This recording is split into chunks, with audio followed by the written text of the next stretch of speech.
আসলে ভাই আমাদের যারা ইন্ডিয়াকে বয়কট করে বলে চিল্লাই, এই ভিডিওটা একটু তারা বেশি করে দেখবেন।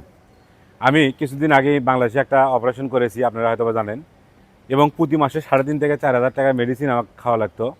লাস্ট কিছুদিন আগে ডাক্তার আমাকে আবার অপারেশনের কথা বলছে আমার সমস্যার জন্য। তো আমি ইন্ডিয়াতে আসি বেশ কিছুদিন হলো, আপনারা দেখতেছেন। ইন্ডিয়াতে এসেও আমার লাখ টাকার মতো খরচ হলো, কিন্তু রেজাল্ট হচ্ছে আমাকে এখানকার ডাক্তার মাত্র 473 টাকার মেডিসিন দিল, কিছু ব্যায়াম দিয়ে দেখিয়ে দিল, এটা দিয়ে আমাকে সুস্থ থাকার আশ্বাস দিল। কোথায় প্রতি মাসে আমার লাগতেছিল 3,500-4,000 টাকার মেডিসিন, প্লাস একটা অপারেশনের কথা বলেছিল। আর এখানে এসে অপারেশন লাগলো না, কিছুই লাগলো না, 473 টাকার মেডিসিন ধরে দিয়ে কিছু ব্যায়াম দেখে দিল, দেখে আমাকে সুস্থ থাকার আশ্বাস দিল। তো আসলে ভাই আমরা যে ইন্ডিয়াতে আসি কিসের জন্য আসি?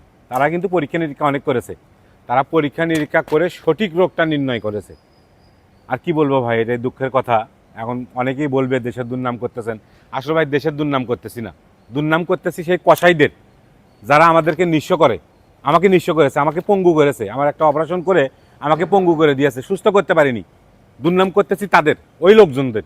তাদেরকে আমি তিরস্কার জানাই, তাদের আমি ঘৃণা করি যে আমরা কেন ইন্ডিয়াতে আসবো, আমরা কেন ইন্ডিয়াতে আসি। দেখেন, লাখ টাকা খরচ করে 473 টাকার মেডিসিন দিয়েছে, আর আমাকে অপারেশনের কথা বলেছিল বাংলাদেশে এমার্জেন্সি।